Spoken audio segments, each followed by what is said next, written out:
And that mission has goals, and their job is to fulfill that mission to the best of their abilities and to achieve those goals and fulfill them. So it is the triangle, Tawheed, reinforcing, strengthening your Iman, your faith, cleansing your heart, feeding your spirit. That's what the Quran does. And then clarifying the vision, that reminding you of your mission and empowering you to fulfill it. And then build the individual and the community for that mission and for those goals. That's in general. And then if you want to be more specific, then you remember the context, the actual context in which Quran was revealed, which is that there was a new community being built on a very different grounds and foundation. This is a tribal society, society in which people are fighting each other all the time for no reason or for very silly reasons. Very tribal. And then this deen came to build a community that is driven by a mission, that has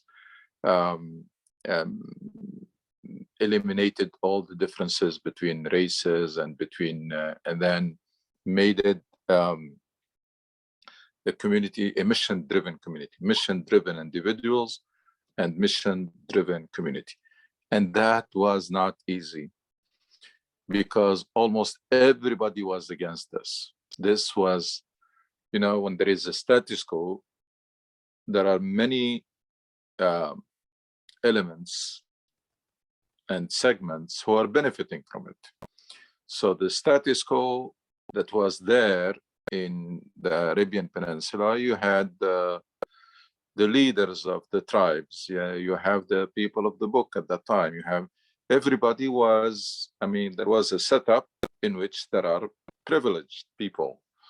And all of those privileged people saw in this a threat. So that's how you understand why Quran keep always debating hypocrite, debating disbelievers and Quraysh, debating the Jewish tribes in Medina because of the tremendous pressure and attacks that was to which the community was subject to.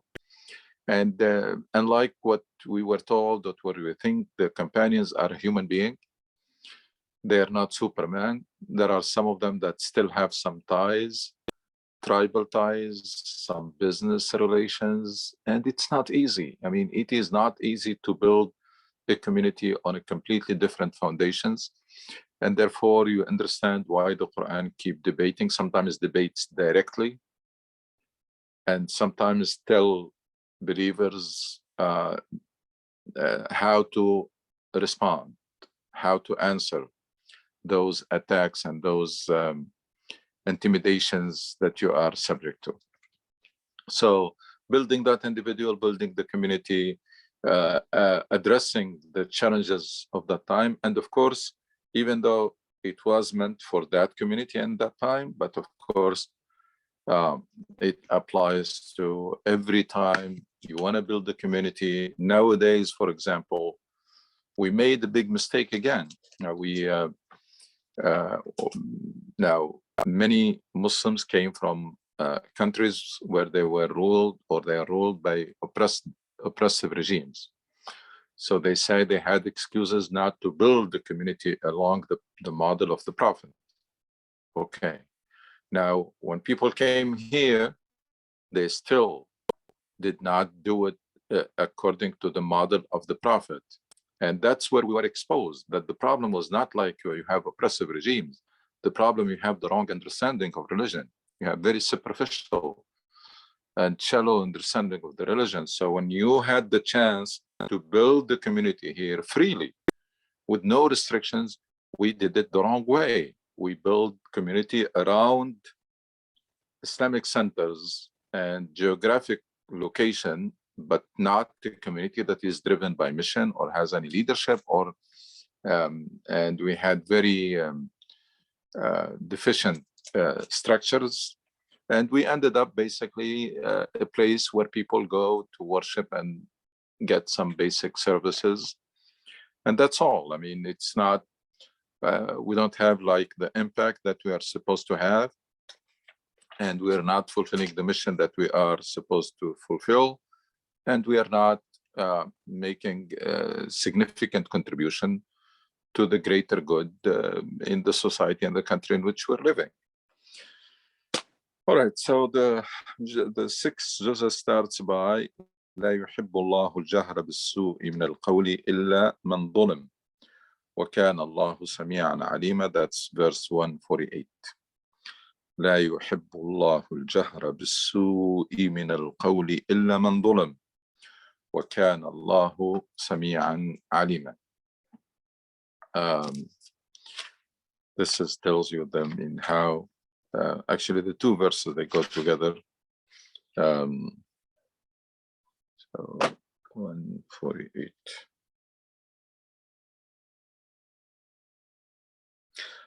Allah does not like bad words to be made public unless someone has been wronged.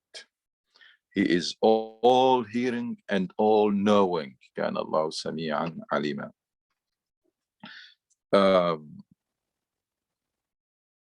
And the standard in the society and the social norm is very important.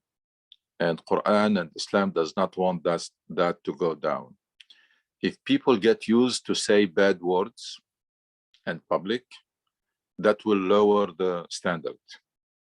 So Allah does not like that. And by the way, the word Allah does not like is enough for the companions. You tell them Allah does not like something, that's it, because they were looking for what is it that Allah likes and does not like. When they say, لا يحب الله الجهر بالسوء من القول إلا من ظلم. So Allah does not like bad words to be common and to be normal. Bad words and bad language. And the exception is إلا من ظلم, the one who was wronged.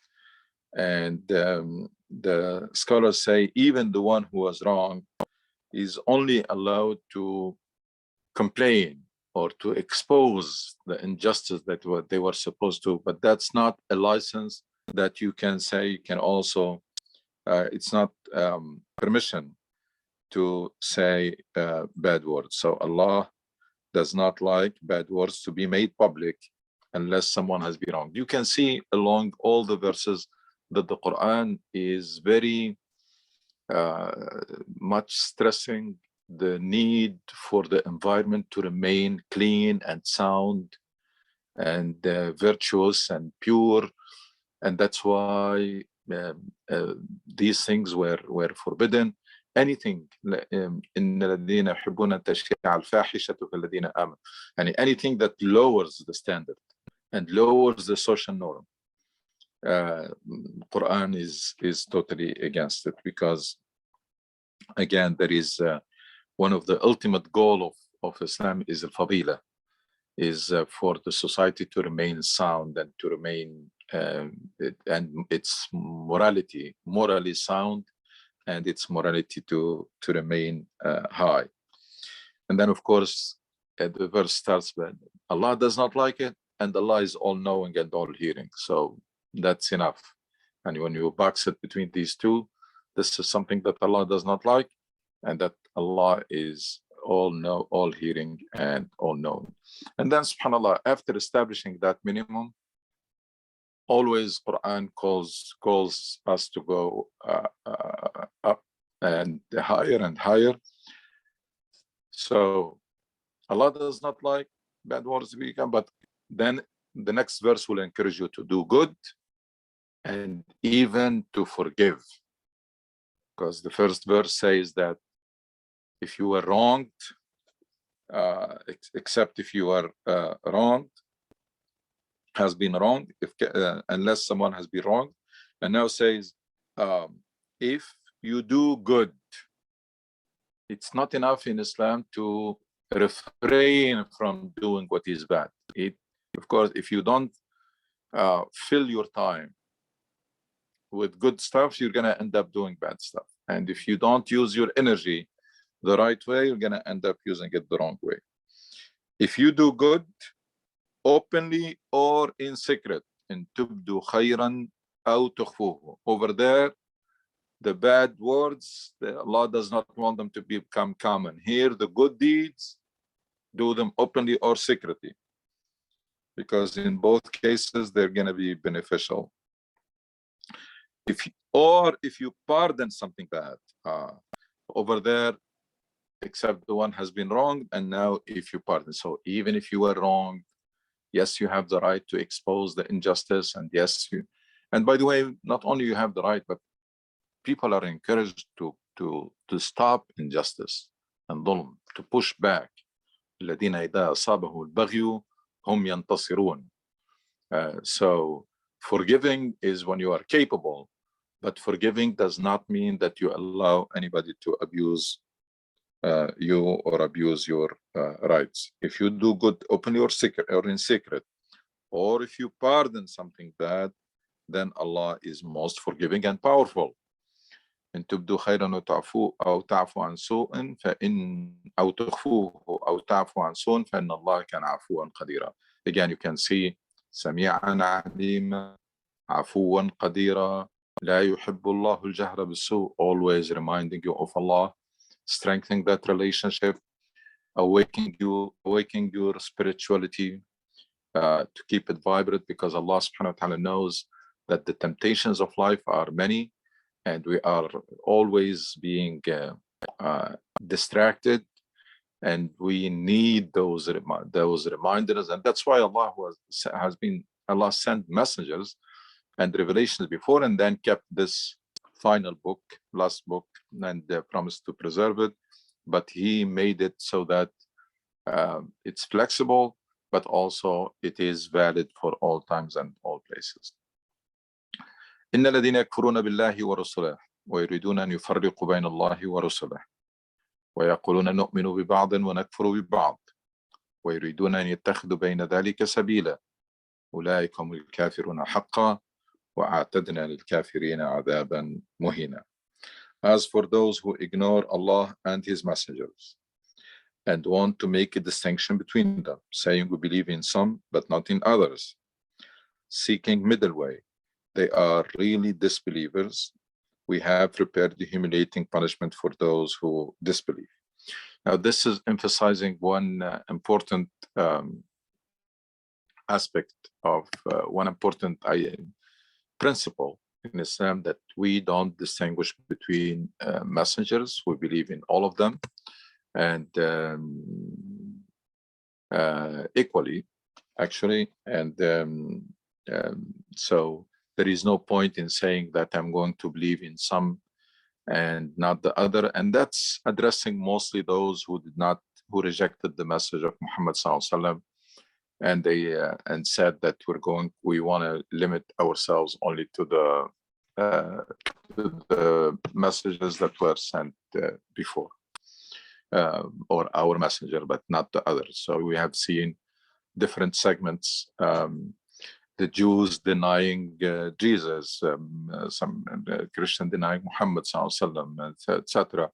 I mean, it's reminding us that there is no point in accepting some and rejecting others, because these messengers, they came from the same source and they came with the same message, even if it is tailored or tweaked to be relevant to those to that time and that. But at the end of the day, the principles are the same. The principles of belief and character, etc., are the same, and there is no point in selecting or picking and choosing from them. So, well, and then on the other hand, praising those who believe in Allah and His messengers and do not distinguish between them.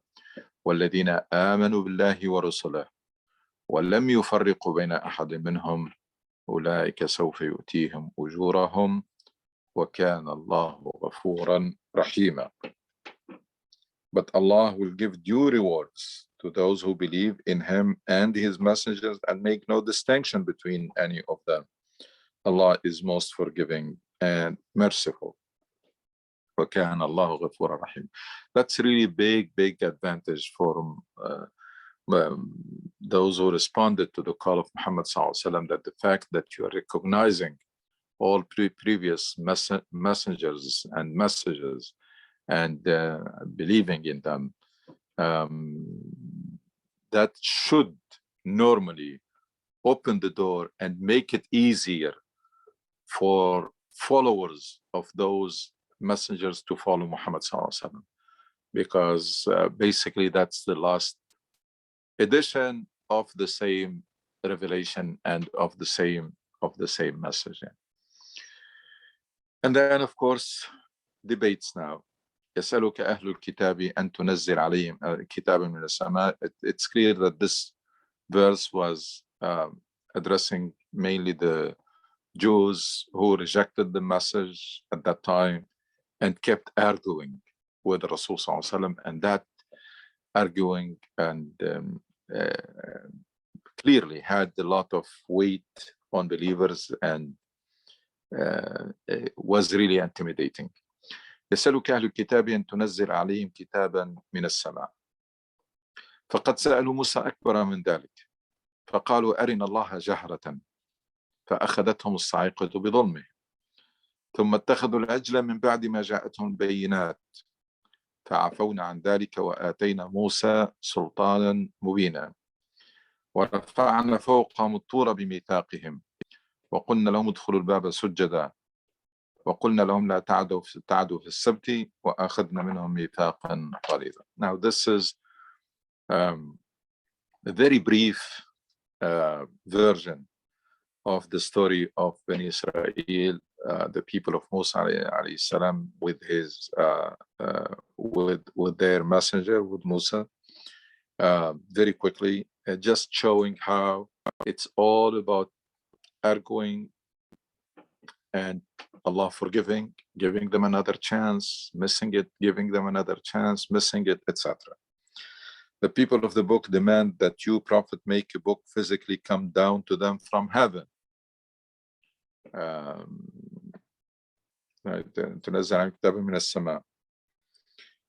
It's comforting the Prophet ﷺ, saying, take it easy. Basically, these people, they demanded even more than that of Moses when they said, show us God face to face.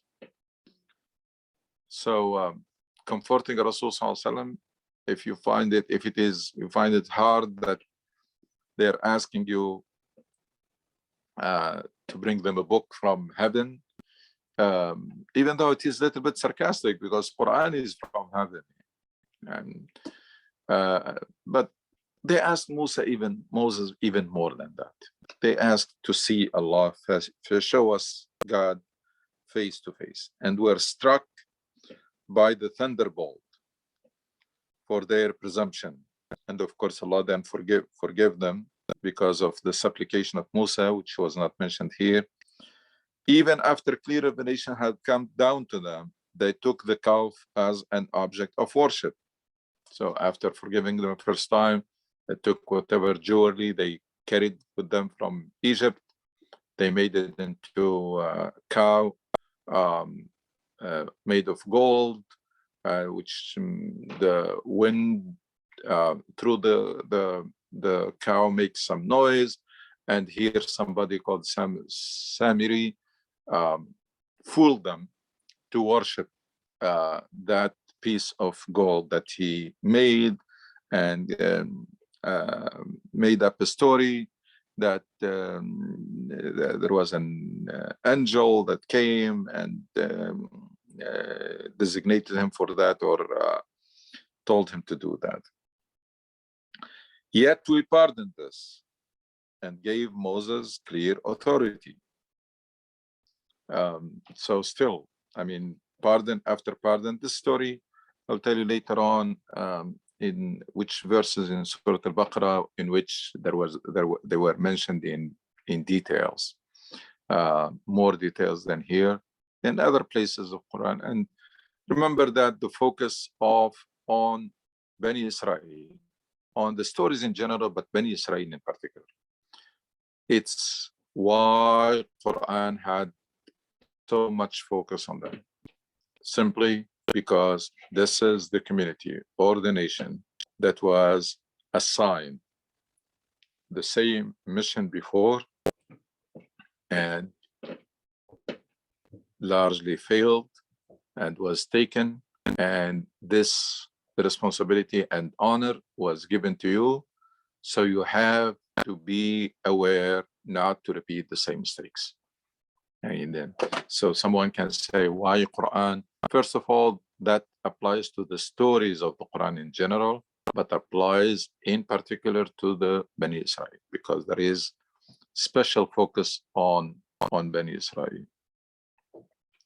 ورفعنا فوقهم الطور بميثاقهم وقلنا لهم ادخلوا الباب سجدا وقلنا لهم لا تعدوا في السبت وأخذنا منهم ميثاقا غليظا. That's their story with Allah subhanahu wa ta'ala. It's all again story of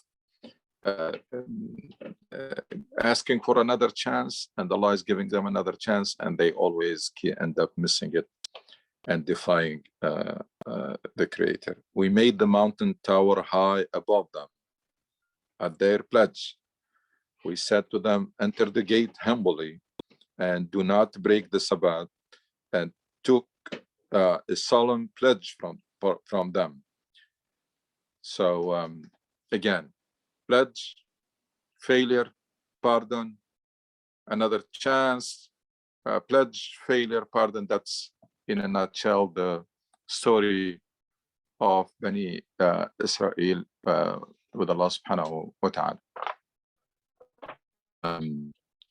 They always try to play tricks or around the rules, or work around the rules, like what they did for the Sabbath or so.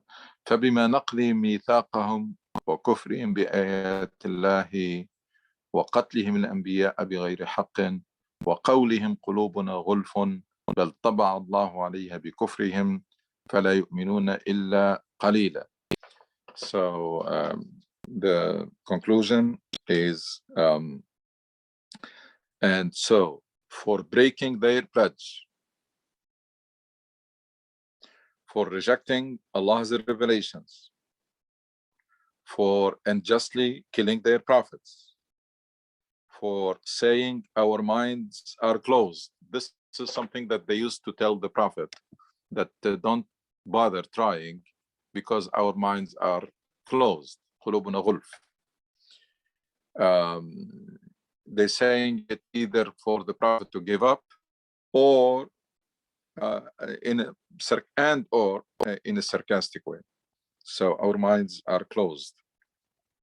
No, Allah has sealed them in their disbelief, so they believe only a little. So just interjected here before continuing, because the next verse will continue all the misdeeds that they committed. But here there is an interjection saying it's not their minds are closed, it's Allah sealed because of their disbelief. No, Allah has sealed them in their disbelief, so they believe only a little.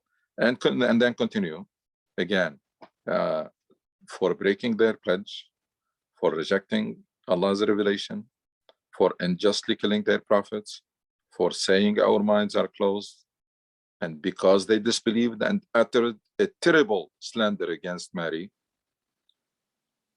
and said, we have killed the Messiah, Jesus, son of Mary, the messenger of God.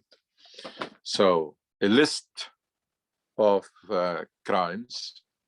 فبما نقضهم ميثاقهم وكفرهم بآيات الله وقتلهم الأنبياء بغير حق وقولهم قلوبنا غلف بل طبع الله عليه بكفرهم فلا يؤمنون إلا قليلا وبكفرهم وقولهم على مريم بهتانا عظيما. They accused marry of fornication, and then they claim that they killed Jesus. وقولهم إن قتلنا المسيح ابن مريم رسول الله وما قتلوه وما صلبوه ولكن شبه لهم. They did not kill him, nor did they crucify him, though it was made to appear like that to them. And here there is so much debate, even in Islamic literatures, about that incident of Jesus' crucifixion. Happened, did not happen, happened, somebody looks like him, etc. I mean, I'm really inclined toward leaving all of this together and just taking the words of the Quran as is, without even, because in general, I'm against spending any time or effort on anything that has no implications, no practical implications in our life, that is not relevant. It's not going to help us solving anything. So getting into details or debating, first of all, we have no way to reach any conclusive evidence. We're just going to have to rely on that Allah, Quran is saying, وَمَا قَتَلُوهُ وَمَا صَلَبُوهُ وَلَكِنْ شُبِّهَ لَهُمْ, and then بَلْ رَفَعَهُ اللَّهُ, God raised him up to himself. Raised his soul, raised the soul and the body, and we really don't need to spend any time on this, because simply it is not gonna make any difference. And that's one of the biggest mistakes that we keep committing, is we abandoned, neglected the mission and the job that was assigned to us. And we busy ourselves either with things that Allah has reserved for himself, like judging people, or we busy ourselves with things that have no relevance, no implication. So, and that's bad. Time is limited, energy, you have limited time, limited energy. You need to spend it efficiently on the job that you were assigned to fulfill, and exclusively, and leave anything, especially these two areas. One, things that Allah has reserved for himself. Don't even come close to it. Trying to judge who's going to end up in heaven and who's going to end up in hellfire, and what's going to be the destiny of this group or that group or this segment or that segment. That's something that it was not assigned to you, and you have no way to do it. You don't have the tools for it. You don't have the means. You don't have access to people's hearts to see to check and measure their taqwa or their beliefs and etc. And then you have no clue how Allah subhanahu wa ta'ala is going to make sure that justice is established. Absolute justice is established. And of course, there is justice and there is mercy of Allah subhanahu wa ta'ala that nobody has control over it. So appointing yourself to be at the gates of heaven and deciding who's going to go where and etc., that's slippery road and ended up causing disaster. I mean, it starts with judgmental attitude, it ends up with takfir and the terrorism and etc. So we have to close that door completely. And then also vain talk. Allah praised believers who shun and steer away from vain talk. قد أفلح المؤمنون الذين هم صلاتهم خاشعون والذين هم عن اللغو معرضون. يعني those who are, when there is a vain talk, there is a talk that results in nothing, no action. No, we're not discussing anything, we're not learning anything, we're not helping anything. Now keep in mind that there should be time for people, leisure time for people to relax. That's a different story. And we're not talking about someone taking vacation or taking time from work and break to relax and to vent out, etc. We're not talking about that. We're talking about the time that is wasted daily or on regular basis on things that will are useless. So بل رفعه الله إليه وكان الله عزيزا حكيما وإن الذين اختلفوا فيه لفي شك منه ما لهم به من علم إلا اتباع الظن وما قتلوه يقين. And we're continuing along that line, which is we don't have the conclusive information, and we are just debating things that will lead nowhere.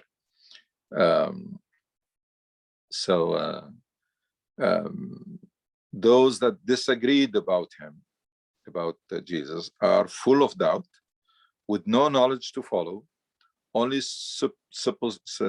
suppositions. They certainly did not kill him. God raised him up to himself. God is almighty and wise. And we just stop there. I mean, it's no need for debate. That's what the verse says, because there is not enough knowledge and you're just guessing. It's a guesswork. Bottom line, did not kill him, did not crucify him. Allah raised him. And it ends there. وَكَانَ اللَّهُ عَزِيزًا حَكِيمًا وَإِنَّ مِنْ أَهْلِ الْكِتَابِ إِلَّا لَيُؤْمِنَنَّ بِهِ قَبْلَ مَوْتِهِ وَيَوْمَ الْقِيَامَةِ يَكُونُ عَلَيْهِمْ شَهِيدًا. This is, there is not one of the people of the book who will not believe in Jesus before his death.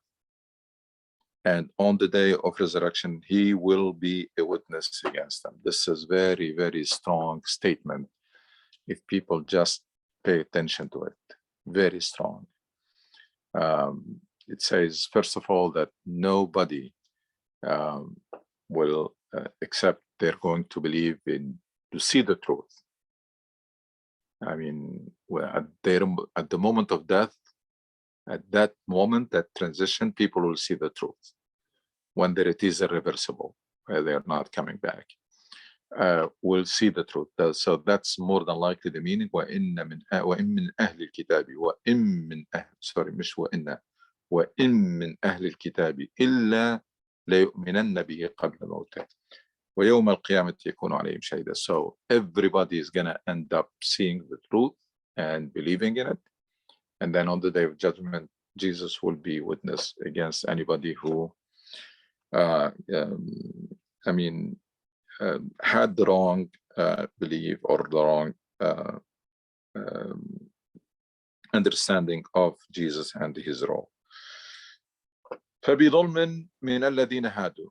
So this is like a continuation. So there was an interjection. Remember, the verse starts فَبِمَا نَقْضِهِمْ مِيثَاقَهُمْ وَكُفْرِهِمْ بِآيَاتِ اللَّهِ وَقَتْلِهِمْ أَنْبِيَاءَ بِغَيْرِ حَقٍّ وَقَوْلِهِمْ قُلُوبُنَا غُلْفٌ أَنْدَانٍ وَقَوْلِهِمْ إِنَّا قَتَلْنَا الْمَسِيحَ عِيسَى ابْنَ مَرْيَمَ رَسُولَ اللَّهِ. And then فَبِظُلْمٍ, still, من الذين هادوا حرمنا عليهم طيبات أحلت لهم وبصدهم عن سبيل الله كثيرا وأخذهم الربا وقد نهوا عنه وأكلهم أموال الناس بالباطل وأعتدنا للكافرين منهم عذابا أليما. For the wrong doings done by the Jews, we forbade them certain good things that had been permitted to them before, for having frequently debarred others from God's path, for taking usury when they had been forbidden to do so, and for wrongfully devouring other people's property. For those of them that reject the truth, we have prepared an agonizing torment. Remember that these verses really refute this idea of the chosen people. There is no chosen people. There is action. Those who did this, committed all of these crimes, they're going to pay the price. So remember the context. that Quran was revealed at a time. There are people who believe that they are the chosen people, and therefore they are not accountable for what they do, especially when they are dealing with Gentiles, with others. ليس علينا في الأميين سبيل. That when we're dealing with others, we can do whatever we want. We're free, no restriction, no limitation, no limits. So Quran is coming here to say no, because of all of this, just emphasizing this idea of individual responsibility or personal accountability. Because of all of this, those who commit these things, they will pay the price. And then distinguish, of course, it's like, it's not a wholesale to claim that you are chosen people. At the same time, it's not a wholesale that everybody will be judged the same way, because there are, it excludes a group of people, but those of them who are well grounded in knowledge and have faith, do believe in what has been revealed to you, Muhammad, and in what was revealed before you. Those who perform the prayers, pay the prescribed alms, and believe in Allah and the last day, to them we shall give a great reward. So it's very clear the contrast between the two. There is no wholesale judgment, neither good or bad. There is personal accountability, and those who committed all these crimes, they'd better realize that there is nothing that is gonna save them or protect them, because at the end of the day, the main criterion in the sight of Allah subhanahu wa ta'ala is inna akramakum indallahi atqakum. It is not race, it is not ethnicity, it is not nationality, it's not wealth, it's none of this. Allah does not look at any of this. Allah looks at your hearts and your deeds. Does not look to anything else. Nothing else matters, basically. It's your hearts and your deeds. So, and then the verses continue. I think we'll stop here because even though it's along the same line, but at least we can give a chance for if there are any questions or someone want to add something or has a comment.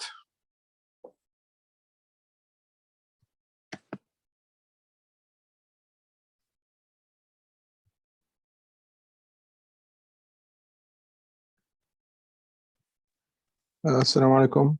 Sure. Walaikum assalam wa rahmatullahi wa barakatuh. I have a comment about in the beginning of this lecture, you mentioned establishing community, and the community that can revolve around ideas or mission, not around a center or around just a group of people just coming to do rituals and stuff. Well, the question is, that's never happened. I mean, there is, of course, it's a deep discussion. It's not a simple answer to this. Also, I can connect to that or relate to that.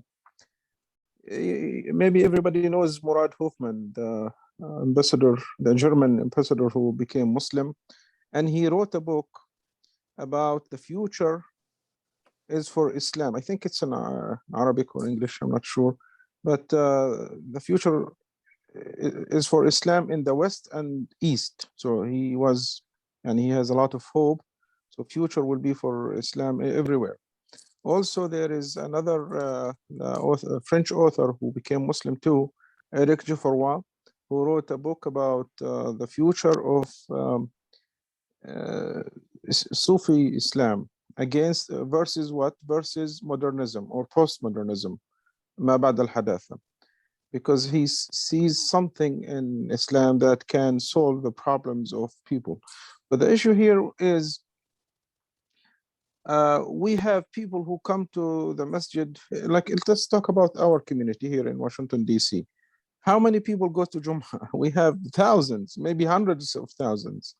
In Adams by itself, we have I don't know how many 10 Jum'ahs happens every Jum'ah. I mean, every session has at least 500 people or something. So where is the problem? I know it's not a simple answer. It's a big discussion. Where is the issue? Where is the golden tool, or something that lead to the golden tool, as Malik ibn Nabi said, golden tool, wasila dhahabiyya. So what is the, how can we tell Muslims, oh, you have something, and people think you have something, but you don't know about it? How can we make people, okay, here you have something, but you have to do 1, 2, 3 to activate that code, or that trigger, that thing that can solve the problems of everybody? It's a big question. It's a huge question, actually. As you said, there is no easy solution or magic bullet. It's a dilemma, because unlike Muslims in other parts of the world, when they may have excuses, because you have totalitarian regime that controls everything, even mosque, and dictate on you how to, you organize yourself here, and you missed it. We missed the chance to do it right. And while we had some valid justification in the beginning, that's the way it happens with every new community. It's the idea of survival and trying to protect yourself. So especially that you are not planning to stay, you're planning to stay only temporary. So you are looking for a place to pray, and place that you can preserve your identity and the identity of your family. But the moment where we failed, that's can be understood and acceptable.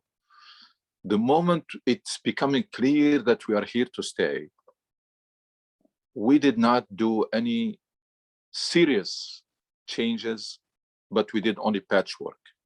We adjusted the same model, rather than saying we need to go back now and re-engineer the community and build it for a different purpose. It's like sometimes they revamp a company completely, its culture, its mission, etc.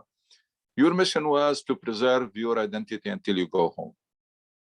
You largely achieved that, and that's not relevant anymore because you're not going home. So we didn't have the leadership in place and the intellectual capacity and literature and material that will allow us to go at that point to the drawing board.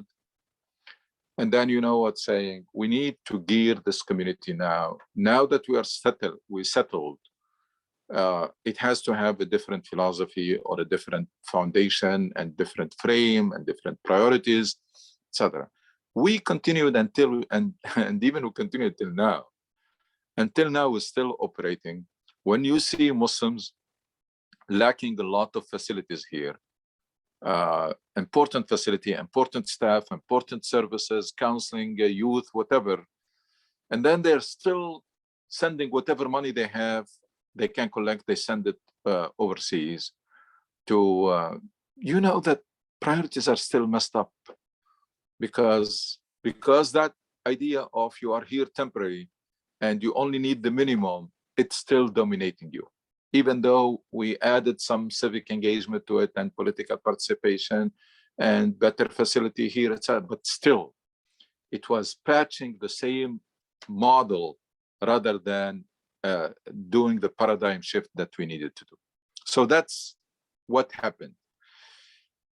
Now, again, there is no easy solution, because we're talking about the very definition of Islam. I mean, if you tell me to point to one reason for this, I can tell you just simply definition.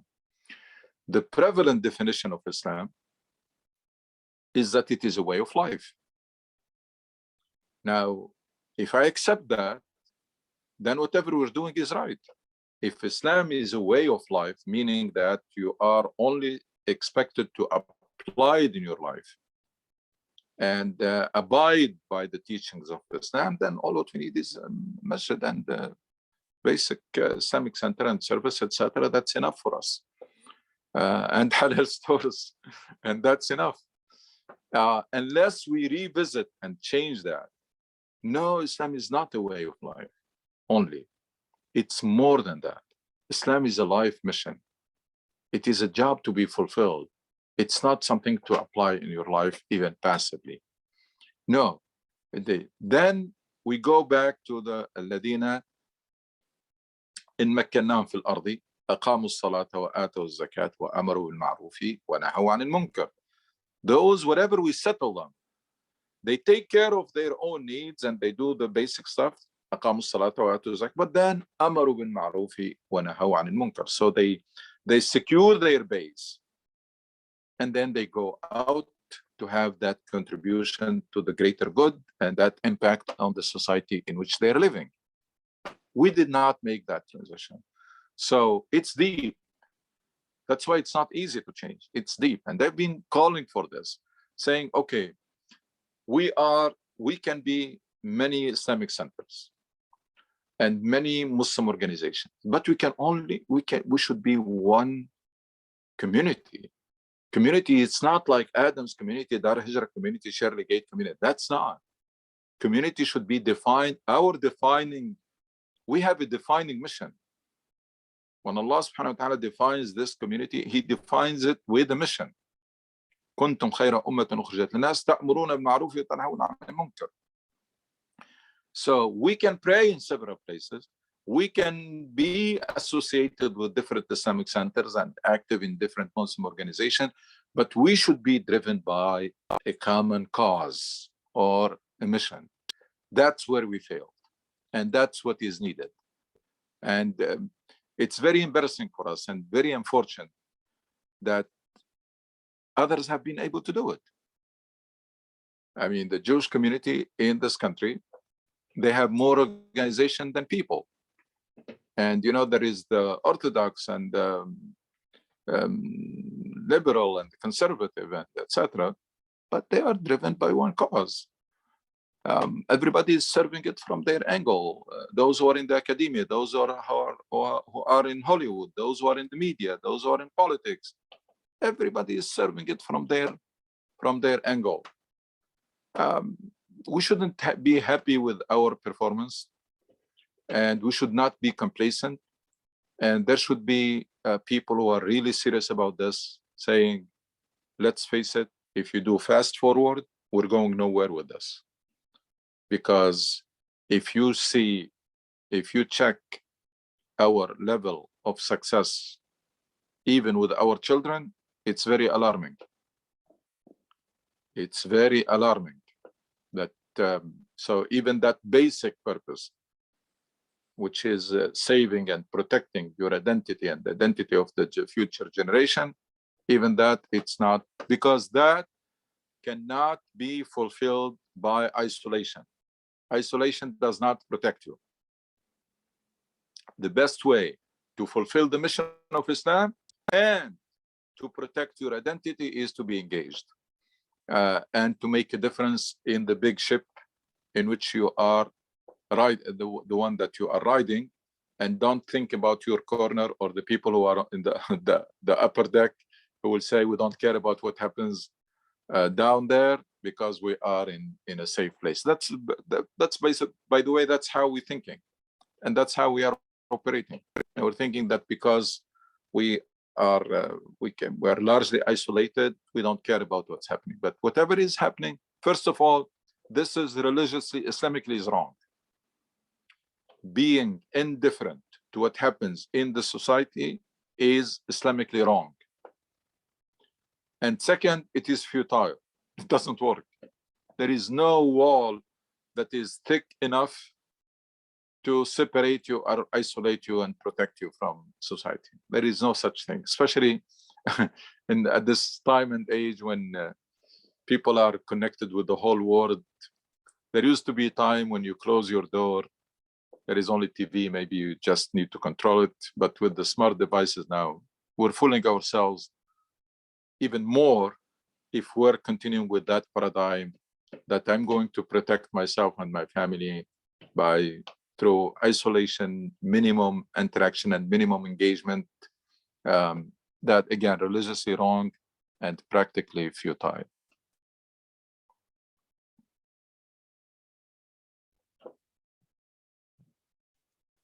Assalamu alaikum. Thank you. Alaikum assalam wa rahmatullahi wa barakatuh. Dr. Sahel, I have a question maybe for you. Whenever we talk about establishing a community that is driven with mission and effective leadership, I look at you and I'm thinking, mashallah, I mean, we have, what do I say, like, you're someone, mashallah, who possesses all these leadership qualities that we as young people and the community is looking up to you. And it's just something I wonder, like, why don't you, I don't know how to ask it. Please forgive me for being direct, but like, we need you to maybe direct us or guide us on how we can establish this. I mean, there are people who are just waiting to see us ahead, someone who they trust, and we have someone like you. I'm sure we will be ready to I mean, offer any kind of commitment that's required if we get you, inshallah. So I'm just requesting you, like, what is maybe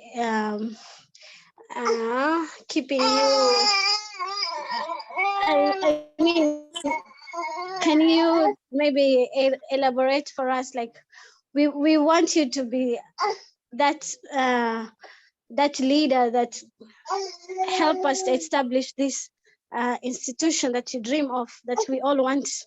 So please guide us on that. Jazakallah khair for your kind words. Actually, unfortunately, I mean, it's not about me or about it's about the model that is, many of us know it by now. We have been discussing this model for a while. It's sometimes it's good and bad when you have clear mission and clear vision, and you know what it takes to make that transformation of this community, and you don't make it happen.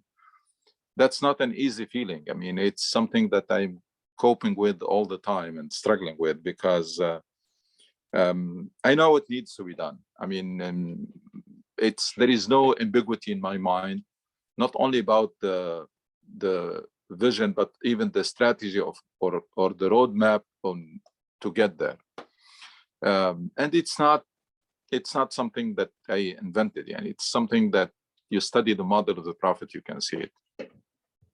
Unfortunately, I personally acknowledge, I mean, that there was a real failure to make one step, which is required to move forward, which is to create a core group around this mission.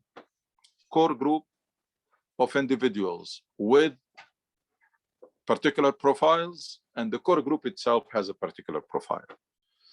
The core group that Rasul ﷺ created, and any successful movement in history went through that stage, which is the hardest part. And that's why it took like 13 years, Rasul ﷺ in Mecca doing it, or took a lot of time, even if it is less than that, but it took a lot of time, because in any successful movement of change, especially if the change is big, we're talking about getting members of the community to rediscover their original Islam, the original Islam. We're talking about people who are happy where they are. They are happy because they keep always comparing about where we have been before. Remember when we were praying in the basement of a church, or we're renting a place and a small rental place, and now we have this huge Islamic center. We should be very happy. I mean, when you don't have a clear vision, you start doing this comparison. We are better than yesterday, or there is somebody who is worse than us, so we're good. It's, I don't know, for one reason or another. I mean, I've been trying and I'm going to continue to try, but unless there is a solid core group built around this vision or this message, that people will dedicate themselves fully for it, so that we can keep expanding. Because the model of Rasul Sallallahu Alaihi Wasallam was like this. The model of Rasul Sallallahu Alaihi Wasallam is you start building that closed circle, that core group, not closed, core group, maybe closely knit together, but core group. And then each one of these becomes the emissary to his or her own circle. And that's how people expand. I mean, you start from a group of 7, let's say, 10. And then each one of these, they go to a certain mosque and they have some friends and neighbors, Muslims, etc. And they have a circle in which they can replicate the same thing. They should do the same thing. Rasul Sallallahu Alaihi Wasallam, that's exactly what he did, by the way. Rasul Sallallahu Alaihi Wasallam used to receive someone coming from a tribe. That person will spend like a couple days in Medina, get the idea. No, there was no fiqh at that time. There was not a lot of fiqh or a lot of literature to study. It's the essence of Islam. Get the idea and the core message, and then go back to his tribe to start spreading the message, and then building or attracting people and recruiting people and organizing people around that mission. Can we do that here? We can. Bihawlillah, with the help of Allah, we can do it here. We can turn this fragmented community along ethnic lines and along Islamic centers. We can keep it. I mean, we don't need to demolish anything. It's just stay like that, but it can start to be driven by a mission and start to have some shape, some leadership. Not management of mosques, because right now we don't have leadership. We are leaderless community. Leadership has a definition. It's not like because you are appointed to manage the mosque, you become a leader. No, leadership means someone who has a vision, who's leading people somewhere, and they manage to sell that vision and to get the buy-in, and people react or respond and engage in turning that vision into a reality. We don't have like the things like that. We have organizations, we have managers, we have activists, we have imams, we have speakers, we have volunteers, but we don't have leaders. We don't have the mission-driven Muslim is not there, and the leadership is not there, and they are related. Because when Muslims abandon their mission, they don't need leaders. Why do we need leaders if all what we need is, I want to go to Jumu'ah and find a place to pray Jumu'ah. I want to go, when I want to pray, I want to go to mosque, and all what you need is somebody to manage the mosque and open it on time and keep it clean. That's not leadership. That's management, which is good. I mean, it's noble and great and needed, but that will not do the job yet.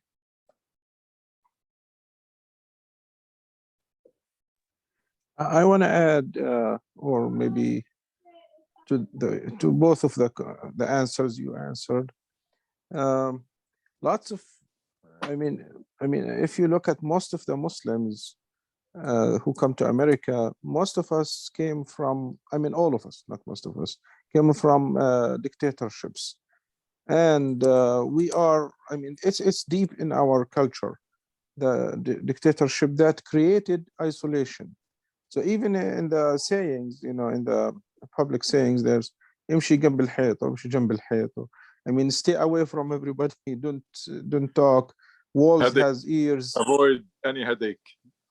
Yeah. So we are, I mean, directed from early ages, from childhood, to stay away from public life. That's why you have most of us maybe have really good education or smart or something, but when it comes to public issues, we tend to stay away. Even in America, people come to the masjid, half of them may be doctors or engineers or university professors or something, but when it comes to public issue, they stay away. They leave it to the imam or the sheikh or something, and maybe that sheikh is not qualified to be the leader. That's you know, you have somebody who taken the community to something that he doesn't know, or he doesn't have a clear vision, or his highest goal is just to bring people to the salah or donate some money here and there. Also, the families in America, most of us, I mean, lots of us, think if one of your kids or all of them know how to read Quran, and you can create a hafiz in the family, somebody who memorized the whole Quran, then that's the best or the highest thing you can do in your life. And if you do that, you are successful. Then you don't need to do anything else. You're fine. You're just go. You do your life is. I mean, you guaranteed Jannah. That's lots of people think that way. So I think I mean the problems or obstacles in our way is not that easy. It's deep rooted from dictatorship, isolation, or I can bring some similarity between Muslims now and Jewish people a while ago. The ghetto thinking. Sometimes ghetto is not only the buildings and there's a wall. No, it's in the brain. It's rooted in the intellect, in the you know, in your nafs or your aql or your intellectual basis. Yeah, I mean, so I mean, sometimes it's good to identify the problems and how to tackle them one at a time. Wallahu a'lam. It's actually there isn't such thing as one at a time. I mean, if you have a community in our situation, it requires really an overhaul. It requires like checkup. I mean, things have to be worked together. Usually that's how nations and communities, they went from terrible situation and they thrived. They did not take it like one piece at a time, or but they had some very inspiring dream or vision or project, and people believed in it. And I always use this example, by the way. I mean, that we had in our history here in this country, as a community, we had a great phase that we failed to maintain it, which is the phase when we had a cause. What was the cause? Building an Islamic center, establishing an Islamic center. I have seen some of this, and I have heard the story almost of every community in this country. It's very inspiring. You have a group of people with very limited resources. Some of them were students and etc. So community, very limited resources. They don't have a place to pray. They used to rent a place from the university or from church or from etc. Use the places. And then they decided that we're going to have an Islamic center. And the story, again, of every community is even more inspiring than the other. It's amazing how this mobilized them and get the most out of them. And everybody who knows anybody who can bring any resources from here or from overseas, whatever they can do, they made it. And they ended up like a group of students, or a small community with limited resources, end up having a mosque with $1 million, etc. Very nice Islamic center. Or the failure, as usual, as it is usually the case, happened in the transition. We didn't have leadership in place to maintain that momentum and gear it towards something higher. And that's what Rasul Sallallahu Alaihi Wasallam did. He never allowed the momentum to die. So when Muslims are very close to achieve a goal and they are about to start relaxing and becoming complacent, Rasul Sallallahu Alaihi Wasallam will come and push the ceiling up. So that's what he did in the Treaty of Hudaybiyah. When there is a phase that is almost over, but it's not over yet. And he sent his emissary to the leaders of the world, just giving the signal to his people that there is a new phase that has started, which overlaps with this current phase, and therefore momentum has to remain, and the unity, etc. Because, that situation in which we were in when we were acquiring our mosque, that's what you need to see all the time.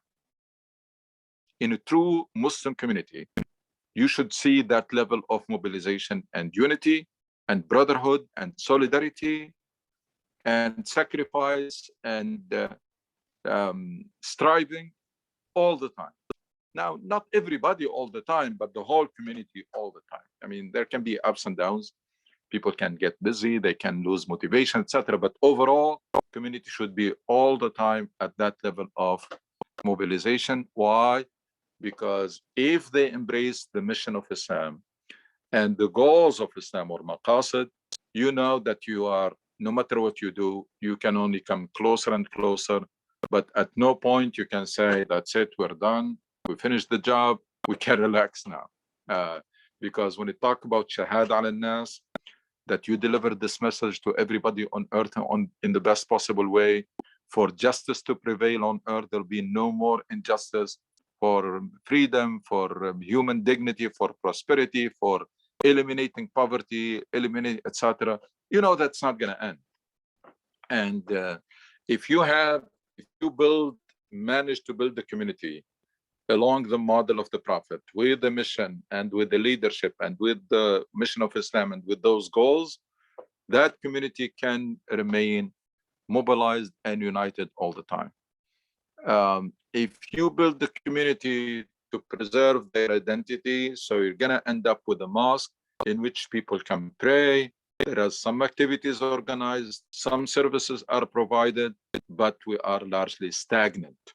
And even when we expand laterally, which is like a bigger mosque or more activities, but no real growth. You don't move to the next level, you just expand laterally. Assalamu alaikum, Sheikh Suhail. Alaikum assalam wa rahmatullah. To build community, you need to find people ready to sacrifice with money and with time. And I think we have problem in this both two issues. I don't know why the Muslim people, they don't want to spend money, especially the rich people, you know. I know too many people, they have 20, 30, 40 houses, you know. They don't want to spend money to help to build the community.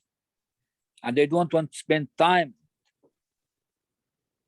This, I think here's the problem, you know. You're right, Brother Abu Abdullah, and that's going to be always the case. And that's why I emphasize this idea of core group, because unless you start people naturally, they don't want to invest or support something that is startup. It's just starting. We don't know whether it's going to succeed or not.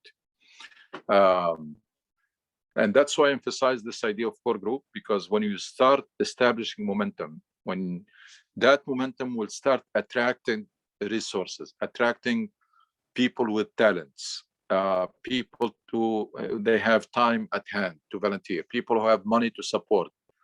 This is the nature of things. I mean, people want to be part of a successful thing. They don't want to establish something from the scratch. And we have seen it time and again.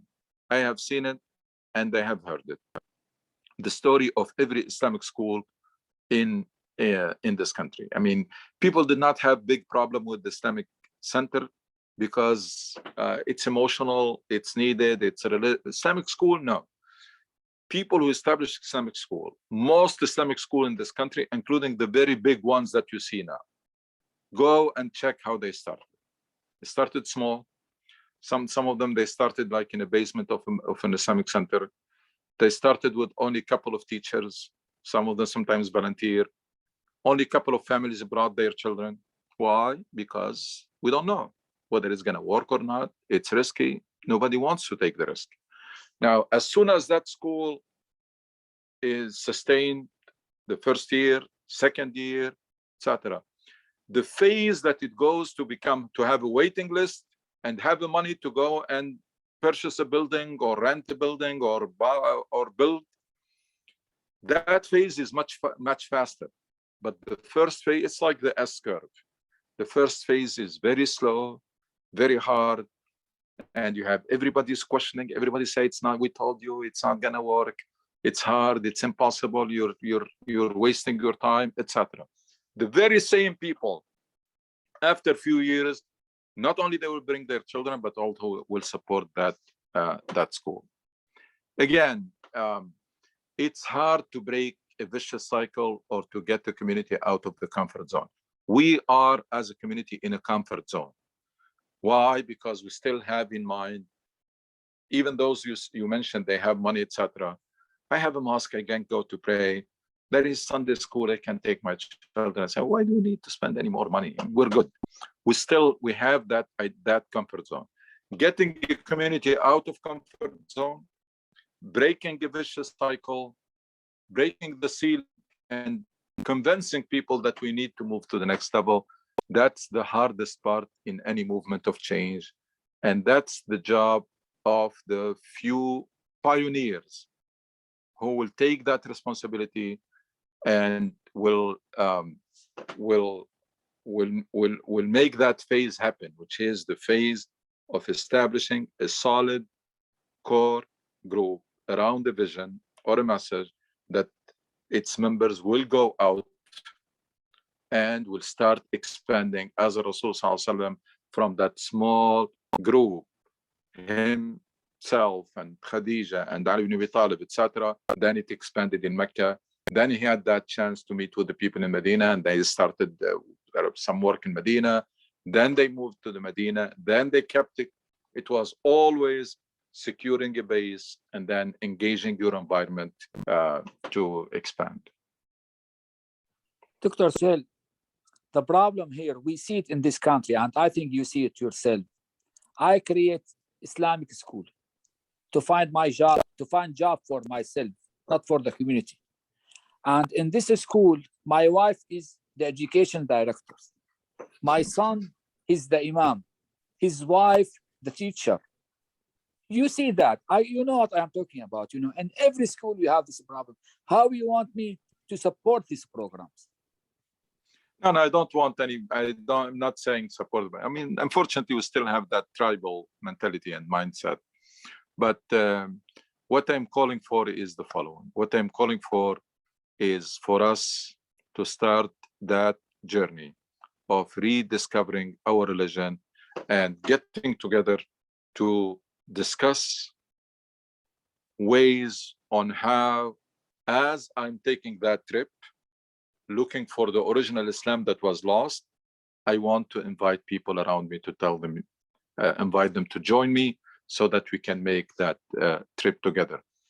We have no other way around the situation we are in here, except this message of calling people to accept the reality that yes, the Islam that we inherited looks very similar to the Islam that was preached by Muhammad Sallallahu Alaihi Wasallam, but they are only similar in appearance. Whereas over the centuries, the essence of this religion was lost, unfortunately. Yes, the appearance were not touched. We're still praying the same way and fasting the same way and etc. But the essence of the religion, it's like a car that was still looks exactly the same as it used to be, but the engine was taken off, was removed. So you see it, so it's the same car. These are two cars that are very similar, but one of them has that engine and one without. So without this paradigm shift, that it starts with each one of us and then try to make it contagious, meaning that the more, it's like when people came to Islam, the companions, as soon as they come to Islam, they go and tell people, I find something, I want you to join me. So without making that transformation in each one of us, and as soon as you make it, you start inviting people around you and start building a momentum and a movement around this message and mission and vision, we're going nowhere.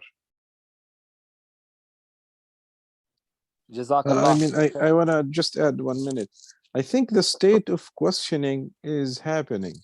I mean, we have to look at the good side sometimes. And because when I talk to people from our community here, and I start my critical, thinking, asking what happened. I mean, talking about the stagnation that we are in, I found people agree on the, critical thinking. So people, there is the state of questioning is happening, but it's going to take, I think, it has to move higher a little bit so we can start seeing changes. But the questioning, I mean, lots of people have, most of us has brain, and we can compare between what's happening or what's been introduced in the masajid or in the in community or the YouTubes of the regular traditional Islamic schools or Islamic scholars, and what's in reality. So I think there is some kind of struggle that's happening between in most of the people, and at one time this will start affecting, or maybe we start showing more and more, and maybe after a while things will start changing. I will take 1 minute along the same line. That's why keep emphasizing the importance of the first core group. Why? Because you're right. People are start questioning and start even accepting sometimes our diagnosis. But there is a big difference between calling people to an idea, which is very hard, and calling them to be part of a group who are working to implement that idea. The sense of belonging, it's there. Everybody wants it. So if we manage to build that core group, your job and my job becomes easier. Why? Because I'm no longer convincing people about the idea or abstract idea.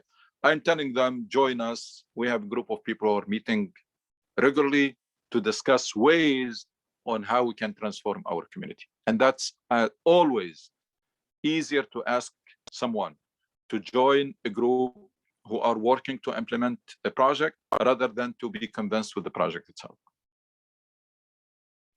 Jazakallah khair, Dr. Khair. Inshallah, we see you next Sunday, inshallah, at noon. Jazakallah khair, Assalamu alaikum wa rahmatullahi wa Jamil. Thank you. barakatuh. Assalamu alaikum.